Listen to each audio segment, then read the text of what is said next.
think about the Messi thing? Anything else on the Messi front, Chris, before we move on? No, I'm done. I'm falling out. I told you, I never want to bring this guy's name up again. I don't know, man. This Messi thing is just a freaking mess. What a disaster. I don't want to hear this name ever again until it's official. But they got me back. No question about it. I am ready to get hurt again. Chris, the Herons are back. Welcome, everybody, to episode number 195 of the Battle Herons podcast. I am your host, Daniel Granada, and alongside me, as always, Mr. KBD. How are you doing, sir? I'm doing good, man. I'll tell you this much. I'm looking forward to no loss this week. Yeah, no loss. Yes, 100%. I mean, I don't think that's where we're at exactly. I mean, I don't think we should be worried about losses. We've won more than we've lost. We're 18 games in, and we've only lost 3 times. We're not on a good trend. We're not. I mean, it's not a bad trend. Look, Ace, I'm not sad. Okay, it's not a bad trend, and it's not a good trend. It's not a trend I like to be on. Now we have a guest, and we're gonna get into our guest and talk a little bit of what happened these last 2 games, what we can expect in the next month and a half. But before we do, I wanted to address real quick. I've been getting absolutely killed for my take on the Messi chant in the 90th minute. Everybody's hating the fact, and I'm saying I don't deserve Messi, that I have to just. I just want to address this real quick. You should have just said what you were about to say, but go ahead. No, I'm just gonna address it real quick. My wife, actually, because she listens to the show, she came and she said that she kind of gets it. That Saturday night against St. Louis was probably one of the more energetic crowds that's been at the stadium in a while. And I think it's because it had such a large contingency of St. Louis fans. There were a lot of St. Louis fans out there. And when you hear opposing fans talking shit, you want to be able to talk shit also. So it kind of hypes you up. So and it's the Messi. 90th minute. Well, yeah, you're in the 90th minute. You're a Messi fan, but you're rocking with Inter Miami for it right now. And you want to yell something. What do you yell? So you yell what else do I yell? I yell Messi. So I get it, I guess. Because my thing was like, why do you do it in the 90th minute? But I think everybody was so hyped and kind of felt like, hey, we might score here. I need to say something. I want to get loud. What do I chant? I chant Messi. So, all right. I mean, I get it. Look, I mentioned in the show, I completely understand. I mean, obviously, it's no surprise that we have a large fan base here to watch Messi play football, right? But it just, look, it felt out of place. I mean, you're not wrong by saying that. You're not wrong by saying, I mean, yes, it is the ultimate checkmate in soccer. You say Messi, checkmate. Who do you have, St. Louis? Vasilev? Get out of here. So I just wanted to just bring that up real quick. And then there was one quick comment. I forgot to save it, but real quick, it was from Draza 9000. He says, "You clearly don't appreciate him when he leaves your club. Nobody's gonna watch your podcast. LOL." Ooh. Well, I hope that you guys enjoy it while you're here. That's it. I felt that insult in my bones. I know. I think he felt like he really hurt me. You got me. I'm all right. I promise you, I'll be all right. All right. Anyway, so before we keep going, we do want to bring on our guest. Now, for those of you that are new to Inter Miami, you're more than welcome. I hope you don't leave after Messi leaves. But we do want to welcome in our guest. For those of you that are new here, when Inter Miami started back in 2020, I was a season ticket holder. I bought my ticket to 2019. But I am big on listening to sports talk. And I was looking for something to listen to. Now, I know that Peter Brown and Uncle Ed were doing something on YouTube. I didn't find them until much later. I found them on YouTube. The first podcast for Inter Miami that I found and became a loyal listener to, was Inter Miami Podcast. Obviously, with the name, it was very easy to find. And that was my go-to. And it was Jay and Than. And I would listen to them whenever they would drop an episode. Big fans, and they still drop episodes, probably not as often as they used to. I'm sure that life has gotten complicated, but whenever they drop something, I'm always listening. And Unfortunately, we couldn't get both of them on, but we are going to welcome on to our show for the second time, I believe, Mr. Jay Kington. How are you doing, sir? I'm doing great, guys. Happy to be back with you yet again. It's been too long. It's actually been almost a year to the day. Yeah, we got to increase the frequency here. We got to up those numbers. The last time Jay was on with us was on June 7th. For those of you that don't remember, in the stadium. 7th. Yes, it was June 7th in the stadium. It was the day that Messi became official, and we had a little round table with all the Inter Miami podcasts and whatnot. That's with the dude that got slammed by that big box. Oh yes, and you were the one that introduced us to Bridge Guy. Yes. So yes, checked up on him. Is he still alive? We never found him.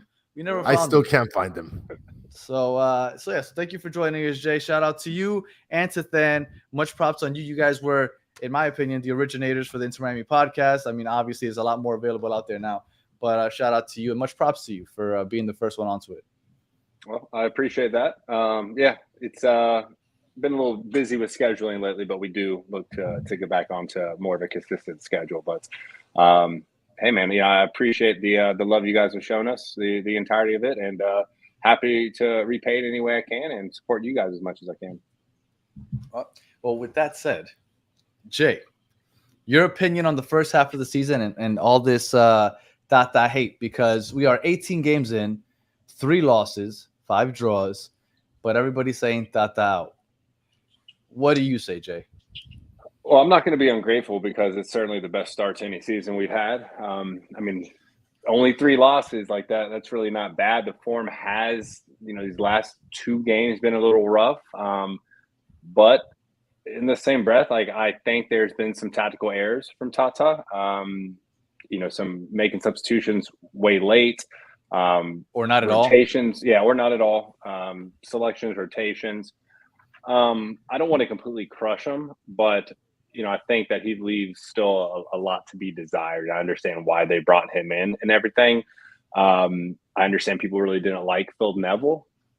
There are certain stints of, say, Inter Miami without Messi playing under Tata versus Inter Miami pre-Messi playing under Phil. And, those, you could argue either way on those. I think any manager is going to have a pretty good record with Messi and his boys on the team. But Tata does have a resume, so I think he can improve. I'm not fully Tata out right now, but there are some things I'd like to see addressed potentially by ownership or maybe even players. Well, it's a weird place to be in, right? Because you could still say that we've had a good season, but still sort of be critical of the manager, right? And like you said, look, and Danny mentions this in just about every other episode. He's forgotten about more football than Danny could ever think of, right? But at the same time, it's just like you said, dude, you have Messi. So, obviously the expectations are pretty high. Yeah, but, has he not delivered? We are sitting really pretty, right? Leading we are table and supporter shield race. We might lose a spot on the power rankings from week to week if we have a loss or something like that. But if you're a Messi fan, you came over here, you're frustrated with the league. You don't understand their salary caps, and not every player can be a world-class player supporting Messi. But if you were a fan of this pre-Messi, you got to be happy with where we are right now. We've never, start of last year, we won our first 2 games before going on a 7-game losing streak, right? We've never had this many points this early in the season. We've never been in control of the season and been the main threat in the league. So I don't want to get too far ahead of myself, but I got to sit here and enjoy this moment. It's June 3rd. We currently have 35 points. We had 34 points all of last season. Exactly, right? It's hard. And I get it, because when you're accustomed to watching Barcelona, Real Madrid, Manchester City, they lose less than a handful of games all year long. Mm-hmm. So you see 3 losses in 18 games. You're like, this is too much. No, this is a league of parity. It's going to happen. And honestly, at no point did I expect the supporter shield. Jay, going into this season, did you expect the supporter shield? Were you expecting 3 trophies? What were your expectations going into the season? Realistically, I thought that I would have been really disappointed if we didn't obtain one trophy. Whether that be Leagues Cup, Triple C, Supporter Shield, MLS Cup. I thought that we would have figured a lot of stuff out. I think, you couldn't really judge the team too much on the second half of last season, trying to integrate Messi, obviously Suarez coming in, Busquets, Alba, and then we got a lot of new youngsters who are looking amazing. Like the future is bright if we can keep these young players here, for a few years once Messi and friends leave. I think that to be in a position where we could literally win 2 realistically and then 3 kind of stretch goal trophies, like that's phenomenal. I'm here for it. I was just being a Nashville last year, like, with a solid crew watching those, what was it, 10, 11 PKs? Mm-hmm. I mean, like grown men were, tears were in their eyes. Like we've been through so much hardship. So to get any trophy. So if we can get 2 or 3 this year, I'll be ecstatic. I'll be happy with 1, honestly. Like I really want MLS Cup. I don't really care about the Supporter Shield that much. Leagues Cup's fun, but like I want to win the league. I want to start. No, exactly. Oh wait, I'm sorry. This is Inter Miami. Yeah, we can get into that too. I don't like that center thing. The crest is over the heart always. And what is that the worst kit in the MLS right now? Yeah, I mean, it's certainly the worst kit we've ever produced. By far. It looks like something my son could throw together. Like on a drawing. It's just, I don't know. I never liked the centered crest. I think it was Man City. I think it was AC Milan and a few other those like prime Adidas teams did that a couple years ago. I thought it was a horrible look. And then, go from like La Noche, which I thought was great, right? The Heartbeat I thought was great. To go to that, it's like, what, we're wasting our marketing potential. We have Messi. We should have the best kit in the league. Like we should have, I know we only get like 2 revisions from Adidas, but like we got Messi. We should have unlimited revisions and the most fire kit this league's ever seen. We should have just extended the Heartbeat, because I think that it's going to be hard to beat that for a while, because from the color to the collar to everything, I feel like that's going to be one of those classic kits. Like there's a couple kits that come to mind from teams across the world that it's like you think of that kit. It's a 2007 Real Madrid. Like I always think of that kit. Like that is going to be a classic kit, and I wish we would have had more time with it, with Messi on the pitch. Yeah, I will. Well, what I will say is, I think you'll probably still find them online in some corners. Maybe store some for 10 years down the road, have it in mint condition. I mean, I'm like my favorite, and like we've changed the shade of pink on the kit every season, which year. I don't really understand. I'm an OG. Like I love the clean Real whites we had, right, with the Heron prints. I thought that was ultimate wet class. Yeah, I mean, you can see some nipples in there if you get sweaty, but like, whatever, I'm here for it. Like the pearl sheen, they made it a little thicker. Nice, it probably would have been ideal. That one though was built like to fall apart. Some of these, you charge these parents, buying these kids or ourselves these kits, like, and the quality is subpar from Adidas. Like you're better off buying the replica that's like stitched and not the kind of plastic stripes on it and stuff. Like if you're paying $160 every year for a kid, like. That thing should last several years. It should be falling apart after 1. 100%. I wanted to bring this up because Anthony Garcia is mentioning MLS Cup or hashtag Tata out. And this is a question that I kind of presented to Danny and figured that it'd be good to ask a lot of the guys that are going to come on our show. Is this MLS Cup or bust at this point this season? Like there's no room. I'd say trophy or Tata out. You think so? You think if we get the Leagues Cup but we don't get the MLS Cup, he stays? I don't think he still does have all of next year, by the way, Danny. It's not like it's not possible next year. No, it's a desirable job, but anyone else you get, they know Messi and all those superstars are out after next year. So maybe a short-term deal, but I mean the whole dynamic of the team has shifted. Even dealing with like the press box and the the media stuff that we do, like it used to be kind of 50-50 Spanish English. Now it's like all Spanish. So I think he's a cultural fit. I'm not sure. He's made some tactical errors, and if he clean those up, it'd be fine. I'm gonna tell you why I think Tata is was so desirable for this position and why I think that he has more leeway than just about anybody would have. You can't, off the top of my head, and I'm pretty sure that I'm right when I say this, there is no other manager in the world that has name recognition like Tata, has experience coaching players like Messi, and also has had success in the MLS. Mm-hmm. Because it's an adjustment period to go and coach in the MLS with the travel, the quality of players. Like it's there's a lot of adjustments there, and Tata kind of checks off all those boxes. And I think that that's why he might get a little more leeway than anybody else, because you get Xavi, like somebody's saying here, or he said no Xavi, but I know a lot of people have been saying Xavi. Some like, I don't know if he would come here and have success immediately outside of the fact that you're coaching Messi and friends. Well, that's the thing. Like Tata was a coach who had already been in the MLS, and he was obtainable for an MLS side. I think people might be a little delusional to think that like a top European manager is going to come over to an MLS club. I've seen people put out Pep. Pep is not coming here. No, Pep's not coming. Like Mourinho, Pochettino, like any major Power 5 coach you name, you know, like Thomas Tuchel's available. You think you're going to get him? Like, no. Like they're going to a European team because they're still at that level. Maybe down the road they'll come to that, but you're looking at a 1-year deal. I can see Mourinho coming over to the MLS. I don't know why. His personality just strikes me. Yeah, I don't know. He'd be fun to have for sure. Yeah. But in terms of like what's a reachable manager, like Tata is probably one of the top tiered options of the MLS since 2018 when he won the MLS Cup with Atlanta. Yep.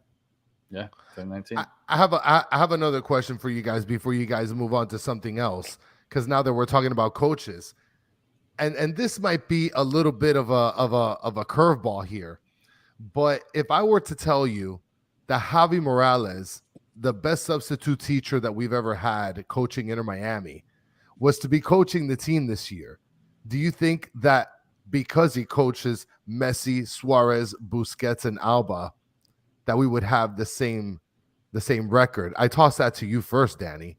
It's a little ridiculous, but like really think about it. Think about the players that we have. So what you're saying is that you could coach the team and you could, I mean, not that you know more than Javi, but what you're saying is that anybody could be back there and win 10 out of the first 18 games. I mean, look, Tyronn Lue was a coach. Tyronn's a good coach. He's a good coach. He literally just got like a 4 or 5 year extension just now. Answer the question, Danny. Let's not even do that. No, Tyronn Lue, get out of here.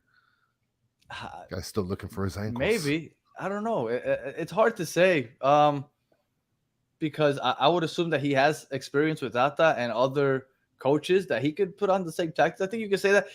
Okay, if you were to say Javi and he would go and coach Man City, would they still be as good? I mean, you can't replace Jesus, bro. Like Pep is that good. But Pep is that good. That quality of player. Okay, yeah, maybe in the EPL because the quality of teams is so high. But here in the MLS, where the quality isn't as high, when you have these type of players, yeah, I guess I could see maybe Javi having a similar record, I guess. I mean, that's tough to say, dude. I don't know.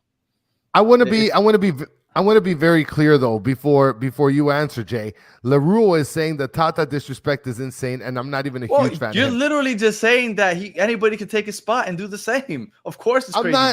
I'm not disrespecting him. I literally said that he has forgotten more football than any of us can ever talk about. Okay, but I'm just asking the question, LaRue. I can't ask the question. It's for me. It's not about being disrespectful to Tata. It's about playing in a league with the salary cap, so the talent of the players is pretty limited. Now you introduce the best player of all time into a team and bring over some of his buddies and bring over a very amazing young talent to surround him with. I don't think it's any disrespect to Tata. I think that Messi could coach this team, and we would still be top 3. I think that one of the security guards at the turnstiles could manage this team, and we'd still be a top 5 team. Like, Boom. These players know, the Barca boys know what to do. They're the spine of the team. They can move that and control it all. And again, with all respect to Tata, it's about the way this team is set up right now versus the teams and the competition in the league. Well, yes, and to that point, like what Jay said, is kind of what I was trying to say. In this league, I think the talent on Inter Miami is so far superior to most teams. Maybe not all teams, right? There's some good MLS sides, but to a lot of them, that you could still beat a lot of these teams by just having those guys come out and do what they do. They can coach the team in the run of play.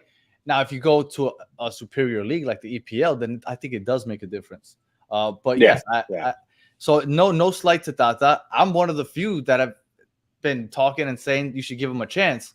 But I do agree, because I try to tell myself, like, what would be different? I don't know. Maybe less 5 in the back. Would that be a horrible thing? Probably not. 3, 4, 5 at the back. It doesn't matter. We've had defensive struggles our entire existence. Now, this I will credit Tata. He is the one that absolutely. Almiron in Atlanta. You got Diego Gomez, wasn't on anybody's radar. He brought him. Matias Rojas, everybody said that he was a bust in Brazil, even though he wasn't getting paid. He wasn't playing well. He's looked solid, I would say. So that I'll give Tata credit for. He has brought some talent to the team. And Chris Henderson, to be fair. Chris Henderson has been fucking cooking. But the thing is, obviously Phil Neville's not going to be getting those players into this team. Like Phil Neville, if he was here, that wouldn't happen. So yes, I mean, it does take Tata. But now, to play devil's advocate, is it a really hard sell to be like, hey, you want to come play with Messi for a couple years? Exactly. Absolutely not. If Phil Neville was here, Redondo was being looked at by Real Madrid, and he was like, hey, couple more years to develop, learn from some of the best. Like, maybe then I'll be better suited to go to Madrid. But like, between Gomez, Rojas, and Redondo, like, if we can keep any 2 of those 3 for like another year or 2 after Messi leaves, I think this team is really going places. Maybe bring in like a Griezmann or someone else that wants to come over from Europe and experience American life. I think Griezmann ends up in New York for some reason. I've been saying it, and I don't know. I just see him as an NYCFC player. I heard Marco Ruiz is going to end up in the Galaxy on a TAM deal. Is it on a TAM deal? What I'm hearing is what I'm hearing. I think Griezmann would be a Miami boy. Honestly, that's what my gut tells me. But they also said that Ronaldo was probably going to be in NYC or LA. I have a question for you guys before we start to keep talking into Miami, because I wanted to get into the last 2 games and what you guys thought, because we said we're going to talk more Gressel and Redondo. But that's right. A random question that you brought up Ronaldo. Hypothetically, I've heard that people in Saudi Arabia are tired of Ronaldo. They want him to leave, and I know that supposedly he can't come to the United States. But if the opportunity presented itself to have both Messi and Ronaldo, would you want Ronaldo on this team? 100%. I think every teaming them up. That if you could build a roster of any. I'm curious what the chat has to say, because a lot of Barcelona fans absolutely despise Ronaldo, and of course I'm curious they do, to see. But like, still, it would be awesome to see them together. Modern players, to have them together. I mean, everyone's wondered, like, what would a team with both of them look like? Yeah. You do it for a year. Yeah, but now you see. But I think a lot of this is just hardcore loyal Messi fans. I agree. I don't care. Like, I just want to see 2 of the greatest of our generation. Look, I didn't want Luis Suarez. I didn't want him. Yeah. I'm happy we got him now. But I was completely against this. Chris, would you want Ronaldo and Messi teaming up? Oh man, that's toxic. No, you're gonna have split stands, and it's not even gonna be like everybody's rooting for the pink and black. Who cares? Isn't that the perfect ending though? 2 rivals, they just come together for a year at the very end just to see what would have happened, and they're doing it in the MLS. So they're gonna toast most of these defenders anyway. Like, it'd be fun.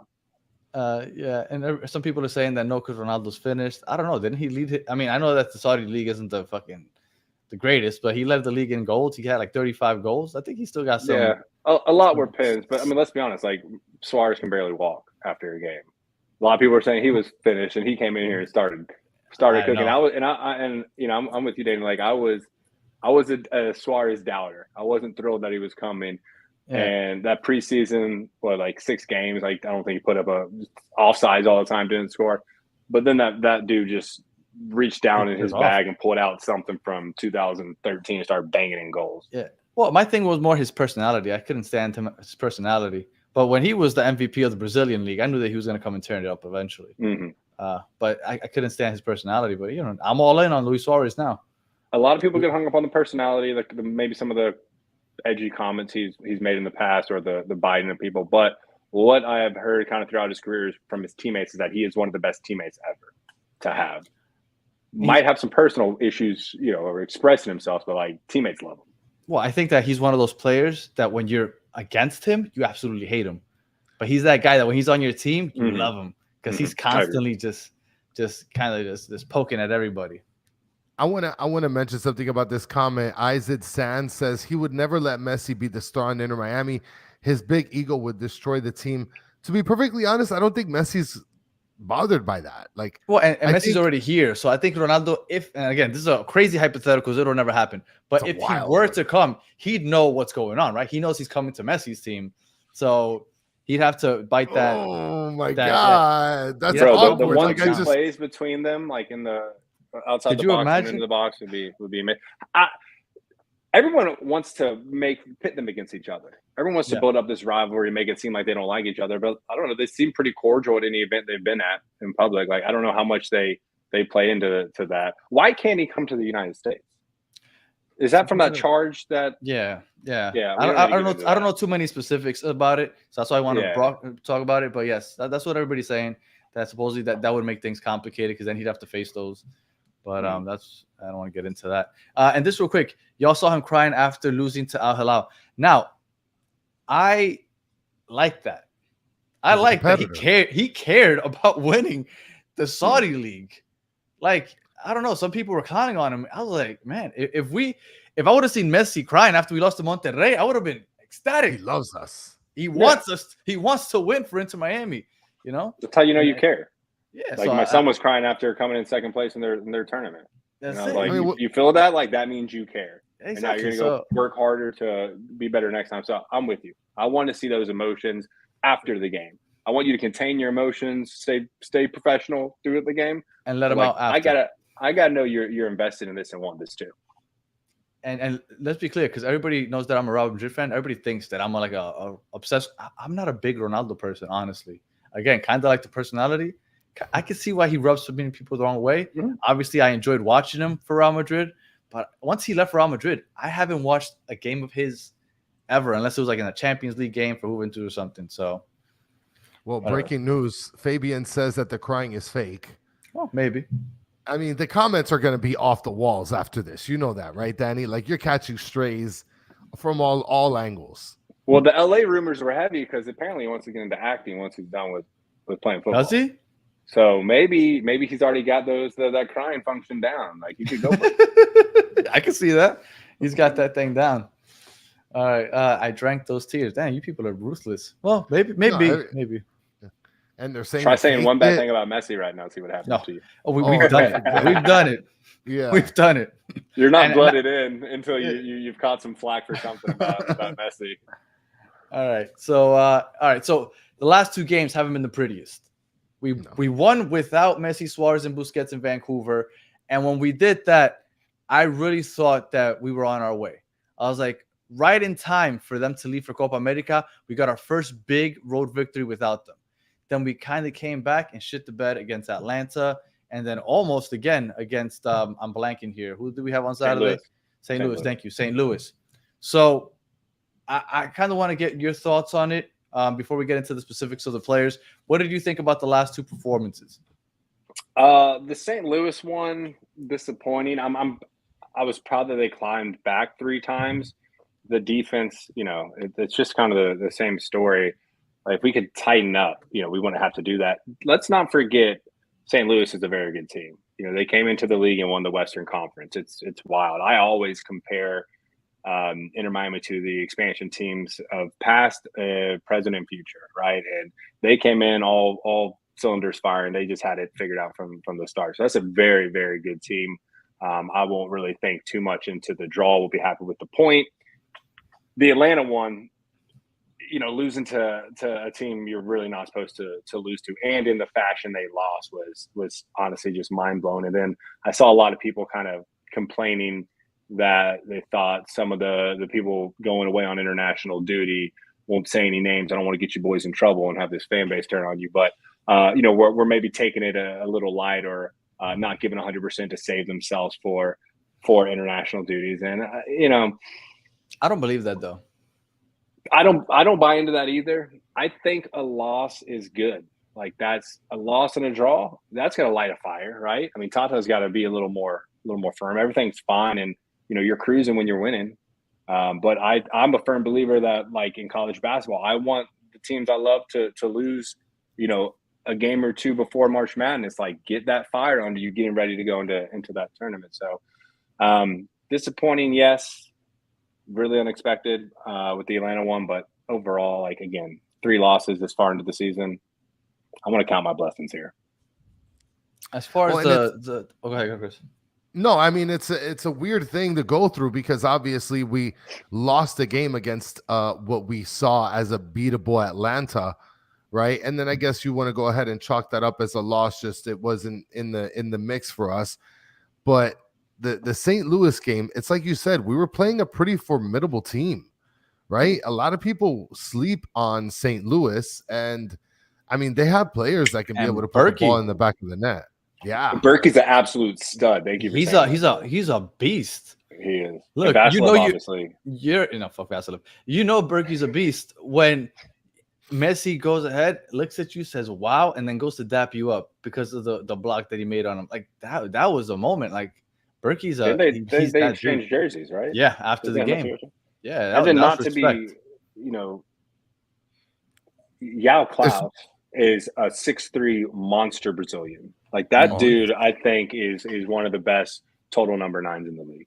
If you're gonna lose to a team, there's a few teams that it's okay with. Like, I'm gonna go ahead and say, like, a St. Louis, a Columbus, maybe like a Galaxy or something like that. They're not a Galaxy, but a LAFC, where like you're not happy you lose, but like at least that's a team Atlanta, like, no, you're bottom. You're not even you're way below the playoff line. Like, that one was like, what are we doing, boys? Well, it sucks that 2 of our 3 losses have come with bottom feeders. Montreal's bottom of the table, Atlanta's bottom of the table, and those are 2 of our 3 losses. And both of them, I think, came at home, if I'm not mistaken. So I think that does suck. That does suck. And real quick, to the point of people saying that they mailed it in on Wednesday, I don't think that they mailed it in. I think that if Messi or Suarez hit the back of the net one time, people don't say that anymore. They're just playing the result because they didn't score. I don't think that was on them. I don't think they came out. Now, if you tell me that they didn't come out with the same energy that they would a game that, I don't know, is against a better opponent, I mean, I could see that. You get up for the big teams and maybe not as much for the lower teams, but I don't think that they were mailing it in anyway. I think they might have felt a little overconfident, possibly. Could be. I mean, look, it's a game of inches. So, if one of those shots was a few inches, north or south of where it landed, it might get past Berkey, right? Or if maybe one play was a little different in the box, like, you're going to a cleaner look. Like, it was a very close. It was an entertaining game. It was open, right? Like, it was fun to watch. Well, and speaking of, I guess, opportunities, I guess we'll get into one of the players we forgot to talk about in the post game, Danny, with Gressel. Actually supplied us with an assist last game with the sort of, I guess we could say, the limited amount of minutes since he got subbed in, finally came off the bench around the 69th minute. So he played a solid 20 plus minutes. And I think a lot of the fan base has a little bit more positive things to say about Gressel. What did you think of his performance, Jay, when you saw the game? I thought he's an amazing sub to have, right? I don't think he's the best player to have in your starting lineup, and that's no disrespect to what he's done in the league. Like, his resume has been pretty fantastic. He's had a couple down years, but like, if he's on any other MLS team, he's going to be the one taking your free kicks. He's going to be the one taking your set pieces, your corners. So for him to have to play like second fiddle in that regard, but also, we don't really need him in the midfield because we've got these youngsters that are on fire. The really value he's adding right now is as a wing back or maybe as like a left back or something like that. But I don't think that like his natural position is really up for grabs for him right now. So to have that option to come off the bench if anyone gets injured or just a late sub, like I think that's a valuable asset to have. And a lot of people were very critical on him to the start of the season, but it's not easy just to jump team to team. Like it takes time to get your chemistry up. And I mean, even if your limits get, severely limited, like, I love Campana, right? But like, how can he find form if he's barely getting any minutes every game, So same thing with Gressel. Like, I think he'll continue to improve the more he plays, and we need depth. We're going to need depth. We're about to need it for, all these international games coming up, but injuries will pop up. Leagues Cup is going to be intense as well. Like, we're going to need depth. We've already seen how many ACLs, the good Lord can claim on this team. So over the past couple of years, it's been rough. So I'm happy to have him on the team. Chris, I know you wanted to say something about Rojas on Saturday. What did you think of Rojas' performance before we get on to Jay? Well, I mean, it's with Rojas, I don't feel like he played super, super great. And it's weird because he started off on fire with us. So he came out like in a blaze of glory in the beginning of his time with us. And then now we're kind of starting to see in the last game or two that he's, I don't want to say falling off, but obviously he's not showing us the same thing he did in the first couple games. Could it be, I don't know what it is, to be honest, if they found his spot or not. It seems like he's kind of out of shape in the midfield. I don't know. Is he a midfielder? Is he a winger? Is he I don't get it. I think you're hitting it on the nail. I don't think Tata's found a designated position for him. He's playing all over the place. I mean, the only spot that I could see, and maybe if you want to jump in, Jay, or, to me, the problem here is that this man right here, Taylor, for some reason keeps on getting disrespected. And Tata is just putting whatever is the flavor of the day in that spot and hoping that something just clicks. And I think that Rojas clicked at some point, but I mean, he's not clicking consistently. So that's just what I see. I think he had probably one of the best introductions to the league in this entire league's history. I mean, to get a left-footed, like I wasn't even fully aware he was left-footed when he came in. Came in, ripped from outside the box, and then chipped the keeper. Like, and the results after that, assist and goals. Like, I think that kid is an absolute stud. You do go in ebbs and flows, though, right? Like, you're going to have great weeks and off weeks. That's fine. And I think one of the big issues that I know I personally have, and I know a lot of other people I've talked to have, is like having Messi and Suarez is great, but like, guys, you got to have a little bit more confidence in yourself, because a lot of times you're getting up there in that final third and it's like they're just looking to where Messi is. Great. Like, I want to use Messi as much as possible, but there's been times it's like, dude, just have a go. Take your chances, just trust yourself. Yeah, but I think with Rojas, Gomez, and Redondo, like, that is a raw young midfield, and like that's I think honestly my favorite part about the team right now. And that is the difference to me consistently when I see Kremaki and David Ruiz. Kremaki, to me, always looks for Messi. Ruiz is willing to just blast off. That's at least the difference in the young guys, right? There's other players, like Gressel is another player that constantly looks for Messi, constantly looks for Busquets. What are you doing? You literally have an opportunity, and you're Gressel passing can't finish, though. Oh, we've seen Gressel try to finish. He can't finish.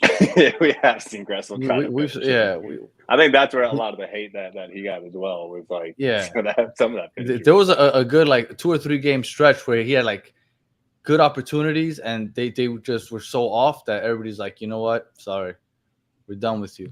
But and Randy's got a little bit of Rojas got a little bit of motor in him.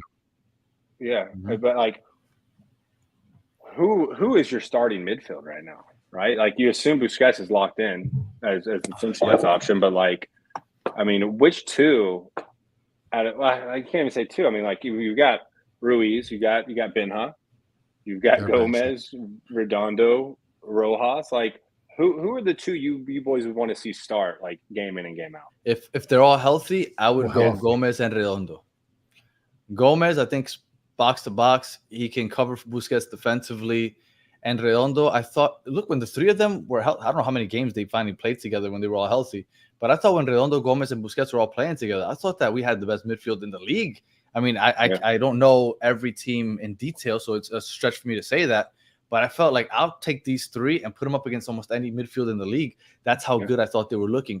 Because I think when Busquets has those two young guys to flank him, and he knows that they can cover him whenever he pushes up to try to create. Like Gomez he's all lungs. That guy doesn't get tired. Like I think that those three, to me, if they're all healthy, that has to be those three in the midfield. I agree. But that's what worries me, because then I'm like, okay, so that means Matias Rojas is gonna get put up at left wing maybe. Then what happens to Taylor? I don't want to see Taylor go, but I have a feeling that's gonna. I think you would have to put Rojas on the right wing just because he's left-footed. Yeah, but same Messi's reason there. Yeah, but I mean, honestly, dude, like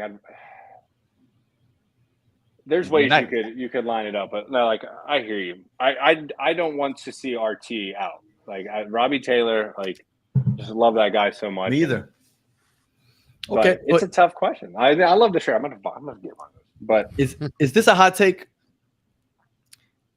Messi aside, please, chat, don't kill me. Man. Comments later. Is this a hot take? Robert Taylor is the greatest Inter Miami player of all time. Messi aside. I mean, you can't deny. You can't. The only other player that you can be able to say, Higuain would be the only. I mean, I would say Higuain too much though. Yeah, Drake. Up until like this season, I guess. I mean, to me, it's Robert Taylor. I'm a homer in day wonder. So I mean, if it wasn't Robbie Taylor, it'd be the man that Robbie Taylor came in to replace because we had to get rid of him. Exactly. Lewis Morgan.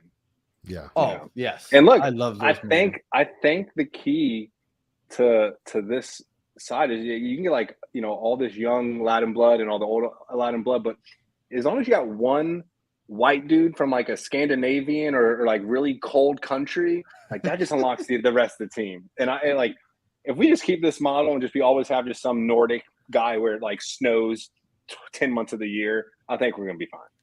Like Solana's upset because we didn't say Suarez. Look, Suarez only been here for like 10 games. Suarez, absolutely not. Solana's Uruguayan, and so he's gonna be biased towards that. It's fine. No, it can't be Suarez at the moment. But no, Leo Campana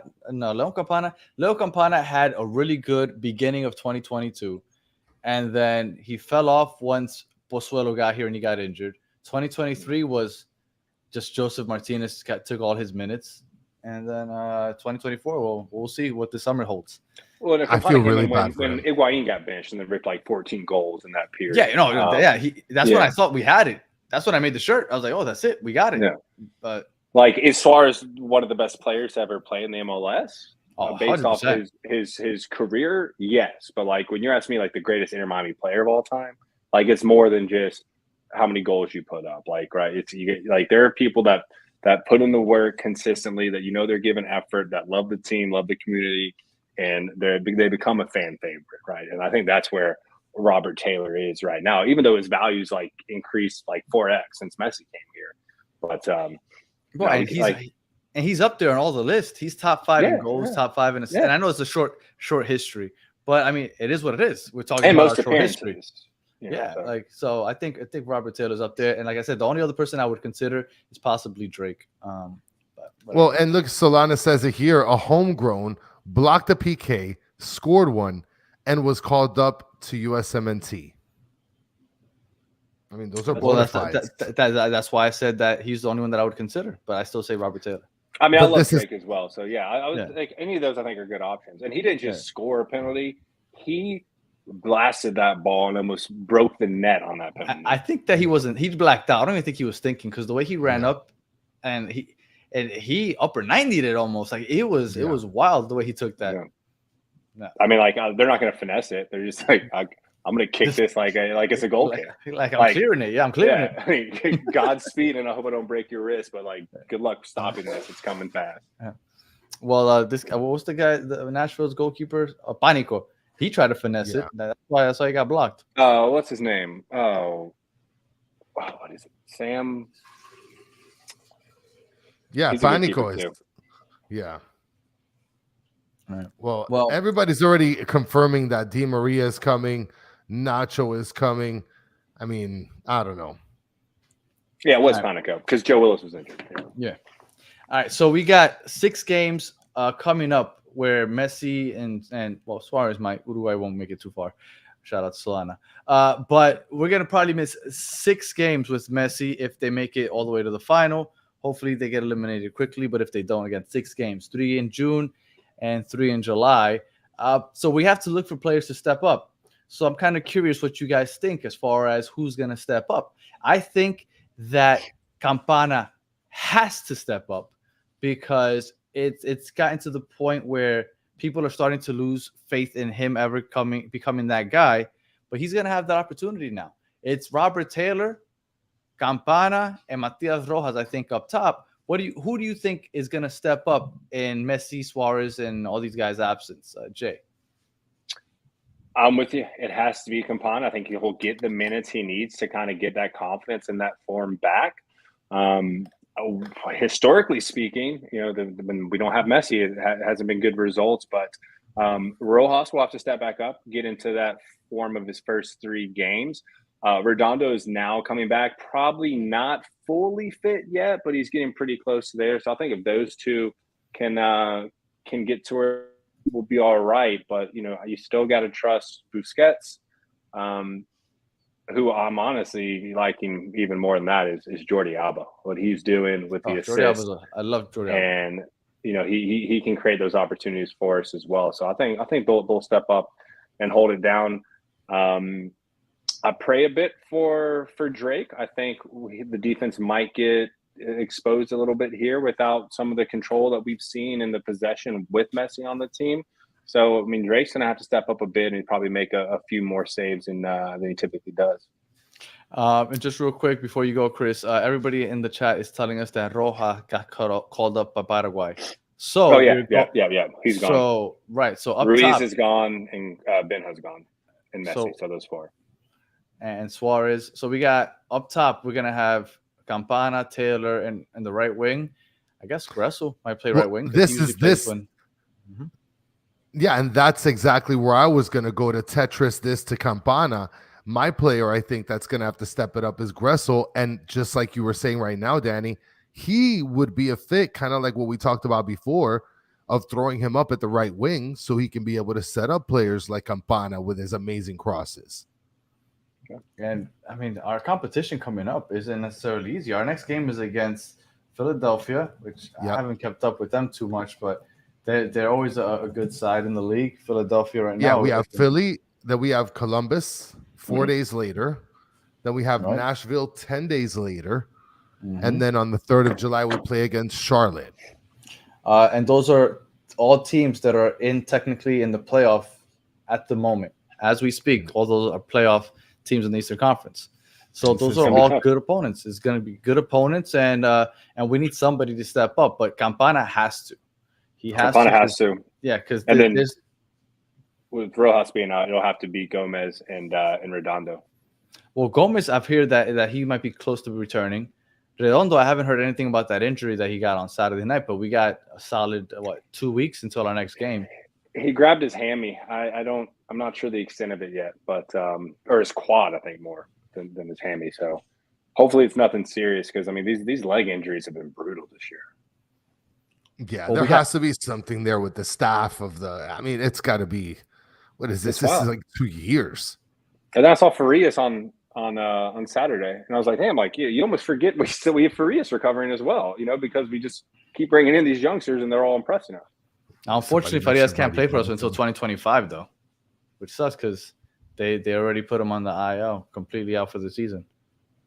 So, all right. We'll always hope for Robbie Robinson. So, yo. So there's the things that you forget, right? They just slip to the back of your brain because you're always talking about these, the players that are starting. Is Robbie ever coming back? What are we doing here? I don't think so. I mean, there was a point where where Franco Panizo literally told us, and he reported that he thought that he got sold already or something. I think he reported it on our show. I think you were on with us when he came and said it. He was going to Charleston Battery. And then I think something messed up in the medical or last minute, maybe like some paperwork issues, and yeah, it didn't happen. I mean, that would have been probably the best thing for his career. Here's another one that can step up if he comes back fully fit. Ian Frey. Oh, that was my next question. Ian run wild. That was my next question. He's playing for Inter Miami too. So they're just trying to get him back up to where he needs to be. I love that we have this MLS Next program to let them get out there and not throw them to the Lions right away, but let them get their confidence and their legs back under them or whatever their injury is, and then transition them back to the first team. Now, Ian Frey.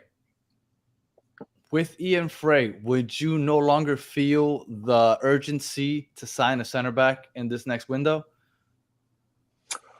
I mean, honestly, I would rather play Ian Frey as a right back so he can get up the field. I mean, that dude is incredibly shifty and technical with his feet. Like he can dust people, and then he's not afraid to take a shot. I mean, as far as making a run from the back third to the final third, and then having a shot, like that kid has it. I think we do need at least one more depth piece just because like Kritsov, I love Kritsov, but he is on the older side. He's a little bit on the slower side. So if we get like one more young stud in there, I'll feel a bit more confidence. Like Aviles shows flashes where you're like, dude, like this dude's legit. And then he'll make mistakes some games and you kind of go back and forth. But, we already know Alva's going to be that left back every role. So if we get Ian back on that right side and then get one more center back just for comfort. I don't think Cello loses his spot. I think Cello is going to be the right back the rest of the year. I know a lot of people are frustrated with him, but I think he's solid. He can't finish, but a lot of right backs can't in this league. Yeah, I mean, I was explaining that like to someone on about the bad miss. I'm like, yeah, well, he's a defender. Like he's not supposed to be up here ripping goals. Like he's just trying to help out the team. But Frere is also out, so. Like we definitely need one more depth piece before we get to League Cup. And how much can you be able to really push up when you have Messi at the other end of the field? It's not like Alba pushing up towards. Yeah. Well, I mean, because he's running into Taylor space, right? So. Yeah. But I think Ian has a particularly unique skill set for a center back or a right back to have. He is very gifted with his feet, and he likes to take on players. A lot of the defenders are just like. They'll receive the ball and try and get it out as quick as possible because they're not really technically there. Like that's not their job. Their job is to be the last line before the keeper. And like the technical for a defender is like you being able to time like a nice tackle, right? But if you can a defender that's like some serious skills on his feet to juke and shake defenders, like that's one of the most impressive pieces to me on a football team. I love Ian Frey, and for those of you that never got to see him play, I think out of the last 5 or 6 games that he played for us, he started at center back, right back, and center defensive mid. So he is talented, and he is a jack of all defensive traits. So he's got 2 brand new knees now, baby. So looking forward to having him back, 100%. All right. Well, I guess I'll end it with this, and then I'll let Chris go on with his questions. What do you think the starting 11 are going to be moving forward for the next month or so? Depending on the recovery of Gomez and Redondo, midfield's going to be a little tricky. Obviously, Busquets will be there. I mean, probably Yannick Bright will have to play in the midfield. I'm hoping that either Redondo or Gomez is back in a reasonable amount of time because if we're going back in the depth chart or having to sign anyone to a short-term contract off IMC 2, that'll be tough. Attack-wise, I think we're going to see – I don't know if we'll have 3 at the top, 2 at the top, but I think we're going to see Campana and Suarez together, probably Borgelin coming off it. Well, Suarez got called up. What? Yep. Was this the last rodeo for him? Yep. Oh my goodness. That was not reported. That was not one of the players listed today. Because Cavani retired.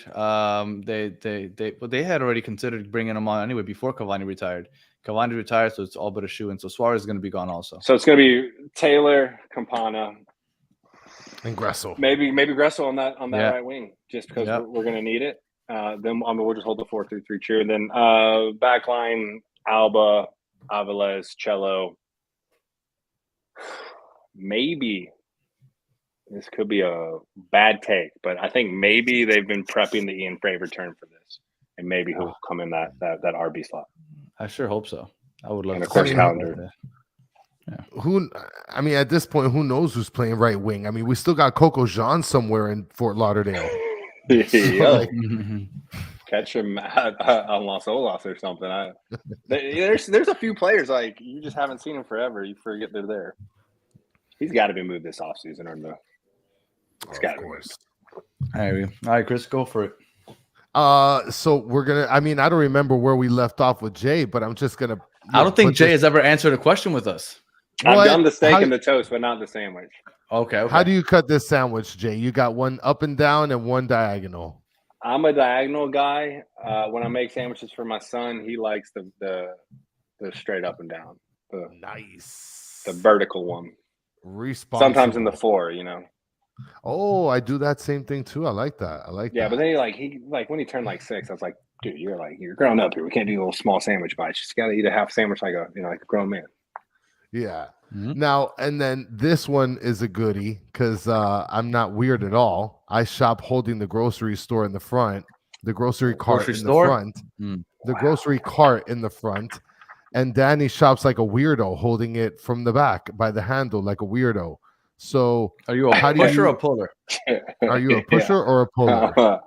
I'm a pusher. I'm a pusher. For unless I'm trying to get away in a weird angle, I don't know. That's the pulling thing. Because then if I turn down an aisle and no one's there, I know I can take a little jump step and hop up like I was a little kid again and just coast down that aisle. There you go. You look like there's a grown man riding a shopping cart down. See, you look like a handbasket kind of guy. You look like a handbasket kind of guy, Jay. No, Dad. He's not a handbasket. I don't know if I can say that. Sorry. 100%. If I'm just grabbing stuff, because I live pretty close to a Publix, it's a blessing, also a curse. And a lot of times I'm just running out to get stuff or whatever we're making that night. So most of the time I'm handbasking it just for speed. What's funny? I'm built for speed right now. So. I'm gonna tell you something, and I realized I did this not too long ago. If I'm not using a cart, I don't use a basket. I just try to hold everything in my hands like an idiot. Oh, you're terrible. Really? Yeah, no. Because but maybe you just haven't had enough life experiences about this yet. Because there's a point in time where you realize it just makes more sense to grab the basket. You drop it right under. I just grab a cart. The belt. If I have 3 or 4 items to get, I'll just grab a cart. That just seems wasteful to me. You're using a little bit more energy than you need to. Yeah, man. And you're taking cars from other people that need it. Yeah. I think we have had a puller. Nah, you're the only puller. Not good. He's just trying to normalize it, and everyone's like, nah. What? And everybody's like, nah, I'll push it. I don't want to look like an American Peso Puma. I'll take it. That's fire. Yeah. And then we'll go to Danny that is plain stupid. That's one of the nicest things people have said to me in a while, honestly. Yeah. You should hear the hate I get. All right, Chris. We'll go with the last one. You got to pick one. Backstreet or NSYNC. Backstreet Boys all day. Oh, wow. You're awful. Look, Danny had that thing cocked. Just quick, though. Just quick. Because, we got some fans of the team that never got to experience this era for us. I have a sister. She's 2.5 years older than me, and she had to make that call because that's it's like a blood feud. And she was all Backstreet Boys. I'm talking her entire wall was just posters and magazine pages of the Backstreet Boys, of specifically Nick Carter. She was obsessed with Nick Carter. Oh, my wife also. Her TV had a film of Lip Smackers lip gloss, and she would be kissing the TV while they're performing. So I was just blooded into the Backstreet Boys at a very you had no choice. But that doesn't mean I'm still not gonna bop to some bye or it's gonna be me. But if you choose NSYNC, you're choosing Justin Timberlake. You're not choosing. No, NSYNC. you don't. They have great music as a band. Not better than Backstreet Boys, though. Way better than Backstreet Boys. You're a clown. Yeah, I'm gonna take the Backstreet Boys catalog probably. I mean, but NSYNC, you know, I mean, this is the real debate. You could have a whole 100-episode podcast about this debate. 100%, 100%, and then just we've wait. cut Chris is from waiting. each side of the fence. Chris is just waiting to throw New Kids on the Block. He brings it up like every show. It's like the boy band era has been dead, and like now you start to see it come back. Like K-pop, what's that all about? They're like living 20 years behind us, but yet 50 years in the future. Because I don't know what that is. Start to see these bands pop up, like BTS or Blackpink, or I forgot what the other popular female, like boy bands and girl bands are popular. I think my daughter's still too young. I haven't found out about those yet. I mean, you should count your blessings in. Really, you're not. I'm not too far off. She's 7. It's a couple of years away. I mean, like the Spice Girls, like that was just a wild, like late 90s, early 2000s, like. Man, look, what were we on? That TRL countdown was serious every day. That was heat. They won a 6 apart. Yeah. That was Stancy's calling you out, Danny. Says Danny works in a school and doesn't know about K-pop. Just real quick, I work in a school in which I promise you they don't listen to that stuff. Bro, Danny, look at me. You do this. This little heart. It's really big in like. Oh, I've K-pop seen that in South Korea. I've seen people doing that. That weird. Bro, yeah, you just throw it up like that. It's like big. I don't know. Yeah, that's a heart. I guess I can see it. Okay, it's big. It's big in Korea. Interesting. Pies. No, and I don't appreciate the disrespect here, Dennis. Mid sync. Yeah, I feel it. I think New Kids on the Block are hitting their final tour. How old are they? Like 80? I don't know what Donnie Wahlberg's doing, bro. But like, yeah, they're. Those you're gonna like if they didn't have any music and they were just dancing on stage, you're just gonna hear like these joints cracking. Stamp. He's a good actor though. He's on Saw. I mean, you don't know nothing about Saw, Danny. Donnie's a legend. I mean, so is Mark. The whole family's fire. The Wahlbergs. All right. Well, we're reaching the end here because we're gonna jump on the Battered Herons en Español. If you haven't already, go check out that channel. We're gonna be on in a couple minutes. Jay, thank you for joining us. Please let everybody know where they can find Juth and the whole Inter Miami podcast crew. At Inter MIA podcast on Twitter and anywhere you get podcasts.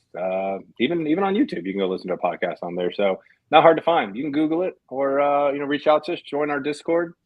That's always cracking. Yeah, man. Happy to be on. And let's not wait another year, okay? Let's do this more frequently. For sure. We got to do this more often. Probably book you 2 days from the day instead of 1 day. Yeah, it was June 7th. I remember. Chris, any final words, sir? We're not going to talk about pastelitos today, Alejandro. Danny got really mad at me. Well, let me tell you. Look, I'm going to see what Jay thinks. Chris got on here last episode and completely started bashing a bakery for no apparent reason. Started saying obscenities about it. And if you don't like the taste, that's fine. But why are you burying a mom and pop shop? Yeah, they're not mom and pop. I don't like that. Well, what was the bakery? Now that he's already smashed them, it's called Vicky. Yeah, now that we're talking about it, it's called Vicky Bakery. They have over 20 something locations. They're all in South Florida. Literally, it's a successful mom and pop. Yeah, it's a successful mom and pop. Yeah, they're probably passing down to their kids, and they're going to pass it down to their grandchildren if Chris hasn't ruined the entire company. Yeah, and Chris just wants to completely. And look, if you were to go back and listen to what he was saying, I was like, my God, like what did they do to you? It was like unhinged. Yeah, it was, and when Chris doubles down, it's annoying because he just goes off the deep end. So. I'm not gonna say this is my comment. So Stancy is saying, okay, it's Pride Month, Stancy. It's Pride Month. We're not even doing that, Chris. I don't even care what you're about to read that. All right, let me get out of here before you get us canceled. All right, if you are listening on audio, we appreciate you listening all the way to the end. Please leave us 5 stars, comment, review, all that other good stuff. If you're watching on YouTube, thank you for watching all the way to the end. Please like, subscribe, share, tell your friends. And for those of you in the chat, as always, you guys are the best part of the show. We appreciate you hanging out with us for an hour and 5 minutes. And if you want to keep hanging out with us, we will be on in a couple minutes in Espanol. So go ahead, Battered Herons en Español on YouTube. Join us. And until the next one, have a good one. Vamos, Miami.